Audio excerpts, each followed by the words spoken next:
చంద్రబాబు పవన్ కళ్యాణ్ మధ్య ఉన్న అన్యోన్యత గమనిస్తే ఇలాంటి అనుమానాలకి ఆస్కారం ఉండదు. కానీ వర్తమానంలో జరుగుతున్న పరిణామాలు కొన్ని ఏదో జరుగుతోంది అనే దానికి ఊతమిస్తోంది. ఎందుకో ఇద్దరి మధ్య భిన్నాభిప్రాయాలు ఉన్నట్టు కనిపిస్తుంది అనే అంచనాకు రావాల్సి వస్తుంది. ఇటీవల పవన్ కళ్యాణ్ అనూహ్యంగా చంద్రబాబుతో భేటీ అయ్యారు. ఉండవల్లిలోని చంద్రబాబు నివాసంలో సుమారుగా 2 గంటల పాటు ఇద్దరు ఏకాంతంగా చర్చలు జరిపారు. ఆ చర్చల సారాంశం ఏంటి, ఎలాంటి నిర్ణయం తీసుకున్నారు అన్న దాని మీద ఇరు పార్టీలు కూడా ఎటువంటి అధికారిక ప్రకటన కూడా చేయలేదు. కానీ చాలా కీలకమైనటువంటి అంశాలు మాత్రం చర్చించి ఉంటారు అన్నది స్పష్టంగా అర్థమవుతోంది. ఆ సమావేశానికి కొద్ది రోజుల ముందే కేబినెట్ భేటీ జరిగింది. అప్పుడే అసెంబ్లీ సమావేశాలు కూడా జరుగుతున్నాయి. అసెంబ్లీ సమావేశాల సందర్భంగా ఇద్దరూ కలుసుకునే అవకాశం ఉంది. అయినప్పటికీ ప్రత్యేకంగా భేటీ అయ్యారంటే చాలా ముఖ్యమైనటువంటి అంశాల మీదే ఇద్దరి మధ్య చర్చ జరుగుతుందన్నది చెప్పాల్సినటువంటి అంశం. అయితే ఆ వ్యవహారం మీదే ఇద్దరు ఉమ్మడి నిర్ణయానికి రాలేకపోతున్నారా అనేటువంటి అనుమానాలు పక్కాగా బలపడుతున్నాయి. తాజాగా పవన్ కళ్యాణ్ ఆంధ్రప్రదేశ్లోని అనేక వ్యవహారాలకు దూరంగా ఉంటున్నారు. చివరికి క్యాబినెట్ భేటీకి కూడా ఆయన డుమ్మా కొట్టేశారు. దానికి ముందు కలెక్టర్ల కాన్ఫరెన్స్లో సైతం ఆయన కనిపించలేదు. అంతకన్నా ముందు ఎమ్మెల్యేలు ఎమ్మెల్సీల సాంస్కృతిక కార్యక్రమానికి కూడా ముఖం చాటేశారు. అంతకన్నా శాసనసభ సమావేశాల్లో కూడా అంటీ ముట్టనట్టుగా వ్యవహరించారు. మొక్కుబడిగా మాత్రమే హాజరయ్యారు. మొత్తంగా ఆంధ్రప్రదేశ్ వ్యవహారాల్లో పవన్ కళ్యాణ్ ఏమాత్రం శ్రద్ధ పెట్టడం లేదు అనే తీరున ఆయన ధోరణి కనిపించింది. ఇదంతా చంద్రబాబు మీద అలకబోనడంతోనే సాగుతున్నటువంటి వ్యవహారమా? పవన్ కళ్యాణ్ డిమాండ్లు నెరవేర్చక ఆయన అందుకోసం పట్టుబడుతుండటంతోనే ఇలా బెట్టు చేస్తున్నారా అనే ప్రశ్న ఉదయిస్తుంది. తాజా కేబినెట్ భేటీకి పవన్ కళ్యాణ్తో పాటుగా ఆయన పార్టీకి చెందిన నాదెండ్ల మనోహర్ కూడా దూరమయ్యారు. ప్రస్తుతం గ్యాస్ కొరత చాలా పెద్ద తీవ్రమైనటువంటి సమస్యగా మారుతోంది. కేబినెట్లో రాష్ట్ర ప్రజల గ్యాస్ సరఫరా మీద చర్చించాలంటే సివిల్ సప్లైస్ డిపార్ట్మెంట్ మినిస్టర్ అక్కడ ఉండాల్సి ఉంది. అయినా నాదెండ్ల మనోహర్ కూడా ముఖం చాటేశారు. పవన్ కళ్యాణ్ నాదెండ్ల మనోహర్ కూడా కట్టగట్టుకుని కేబినెట్ భేటీకి దూరంగా ఉండడం వెనక మతలబు ఏంటి అనే ప్రశ్న ఉదయిస్తోంది. ఇటీవల కాలంలో అనేక ముఖ్యమైనటువంటి చర్చలు సాగుతున్నాయి. ముఖ్యంగా రాష్ట్రం నుంచి రాజ్యసభకు ఎన్నికలు జరగబోతున్నటువంటి తరుణంలో అభ్యర్థుల ఎంపిక విషయంలో జనసేన పార్టీ గట్టిగా పట్టుబడుతుంది. ఈసారి తమకు ఎగువ సభలో బెర్త కావాల్సిందే అని అడుగుతోంది.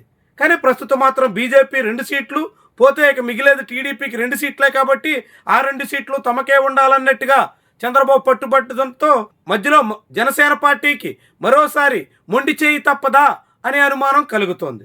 దీంతోనే తన మిత్రుడు లింగమనేని రమేష్ కోసం పవన్ కళ్యాణ్ గట్టిగా పట్టుబడుతున్నట్టుగా ప్రచారం సాగుతోంది. ఆ పట్టు నిలబెట్టుకోవడం కోసమే ఇప్పుడు బెట్టు చేస్తున్నారా అనేటువంటి సందేహం కూడా కలుగుతుంది. ఇక దాంతోపాటుగా ఏపీ క్యాబినెట్లో మార్పులు చేర్పులు ఖాయం అనేటువంటి వాదన కూడా బలపడుతోంది. అదే జరిగితే నారా లోకేష్ని నేరుగా సీఎం పీఠం మీద కూర్చోబెట్టే ప్రయత్నం జరగవచ్చు అన్నట్టుగా అనేక ఊహాగానాలు వినిపిస్తున్నాయి. నారా లోకేష్ నిజంగా సీఎం అయితే పవన్ కళ్యాణ్ ఏం కావాలి అనే ప్రశ్న చాలా మందిలో వినిపిస్తుంది. ఇప్పటికే వైఎస్ఆర్సీపీ నేతలు కూడా చంద్రబాబు తప్పుకుంటే ముఖ్యమంత్రి పీఠం పవన్ కళ్యాణ్కి ఇవ్వాలి అనే డిమాండ్ కూడా చేస్తున్నారు. దాంతో ఇప్పుడు పవన్ కళ్యాణ్ కూడా నారా లోకేష్ సీఎం కాకుండా అడ్డుకట్ట వేసేదానికోసమే ఇలాంటి అలకలు బూనే ప్రయత్నానికి సిద్ధమవుతున్నారా అనే సందేహం కూడా కలగక మానదు. అదే సమయంలో టీటీడీ బోర్డు చైర్మన్ మీద వచ్చినటువంటి అభియోగాలు ఇతర అంశాల్లో కూడా పవన్ కళ్యాణ్ అభిప్రాయానికి చంద్రబాబు నిర్ణయానికి మధ్య చాలా వైరుధ్యం ఉంది అనే ప్రచారం సాగుతోంది. బీఆర్ నాయుడిని పక్కన పెట్టాల్సిందే అని పవన్ కళ్యాణ్ పట్టుబడుతున్నట్టుగా చాలామంది చెప్పుకొస్తున్నారు. నిజానికి పవన్ కళ్యాణ్కి బీఆర్ నాయుడికి మధ్య చాలా కాలంగా వైరుధ్యం ఉంది. తిరుమలలో తొక్కిసలాట జరిగినప్పుడు బీఆర్ నాయుడు క్షమాపణ చెప్పాలని పవన్ కళ్యాణ్ డిమాండ్ చేయగానే ఆయన ఎవరో అడగడానికి అన్నట్టుగా చాలా తేలిగ్గా పవన్ కళ్యాణ్ ఉద్దేశించి బీఆర్ నాయుడు కామెంట్ చేశారు. ఇలాంటివన్నీ మనసులో పెట్టుకున్న పవన్ కళ్యాణ్ ఇప్పుడు బీఆర్ నాయుడిని సాగనంపాలని గట్టిగా పట్టుబడుతున్నారా? ఆ విషయం మీద కూడా విభేదాలు ఉన్నాయా అనేటువంటి ప్రశ్న ఇప్పుడు తలెత్తక మానదు. ఇలాంటి అనేక ఎపిసోడ్స్, అనేక కారణాలతో ఇద్దరి మధ్య పెరుగుతున్నటువంటి దూరం రాజకీయంగా ప్రభావితం చేయబోతున్నట్టుగా స్పష్టమవుతోంది.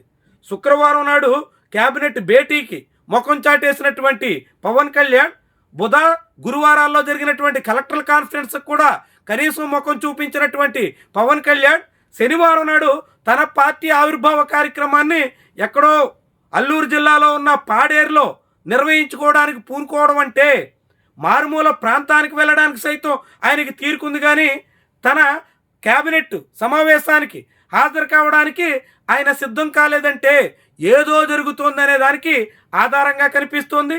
ఇద్దరి మధ్య విభేదాలు ఉన్నాయనే అభిప్రాయానికి ఆస్కారం ఇస్తుంది. తెలుగుదేశం జనసేన పార్టీ మధ్య విధానపరమైనటువంటి వైరుధ్యాలు చాలా స్పష్టంగా ఉన్నట్టు కనిపిస్తోంది. అదే సమయంలో జనసేన తన ప్రయోజనాల పరిరక్షణ కోసం చంద్రబాబు మీద ఒత్తిడి పెంచే పనిలో ఉన్నట్టుగా చెప్పాల్సి ఉంటుంది. మరి ఇలాంటి పవన్ కళ్యాణ్ ఒత్తిళ్లకు చంద్రబాబు తలొగ్గుతారా? పవన్ కళ్యాణ్ డిమాండ్లని టీడీపీ అధినేత నెరవేరుస్తారా? కాకుంటే టీడీపీ అధినేత దిగొచ్చేటంత వరకు పవన్ కళ్యాణ్ ఈ తీరున మరిన్ని ఒత్తిళ్లు పెంచే ప్రయత్నంలో నిమగ్నమవుతారా?